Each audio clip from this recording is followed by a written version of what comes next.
श्रवण कुमार की कहानी सुनाने जा रही हूँ। श्रवण कुमार अपने माता पिता का इकलौता संतान था। वह अपने माता पिता से अतुल्य प्रेम करता था। एक दिन श्रवण के पिता ने कहा कि काश हमारी भी आंखें होती तो हम भी तीर्थ को जा पाते।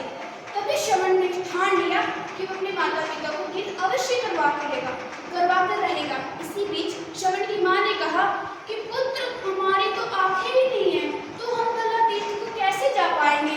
तब श्रवण ने अपनी माँ से कहा कि ये मेरा बलशाली शरीर आप दोनों को मैं अपने कंधों पर बिठाकर स्थान स्थान का गमन कराएगा।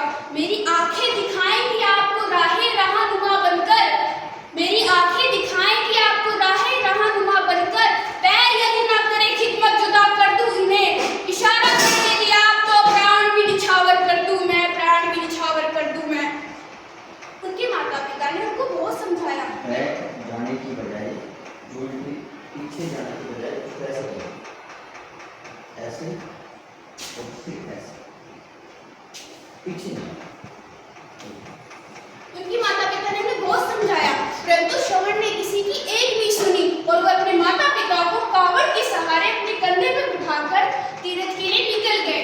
जब वह थोड़ी दूर गंगा और अयोध्या नदी के निकट पहुंचे तब श्रवण की माता ने कहा, पुत्र, मेरी आत्मा प्यास के पानी के लिए तिलमिला रही है, जाओ पुत्र कहीं से थोड़ा जल ले आओ। तो श्रवण जल लेने के लिए निकल जाते हैं।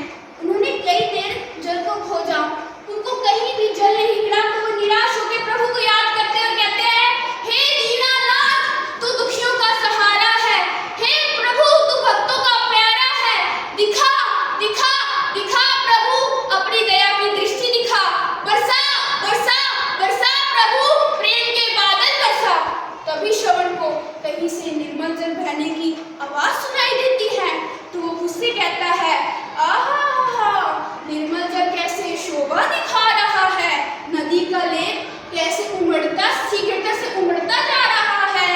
चल श्रवण चल, अपने जल का कमंडल भर और अपने माता पिता की प्यास को बुझा। तब श्रवण नदी के पास जाके अपने जल के कमंडल को भरने लग जाता है। इसी बीच राजा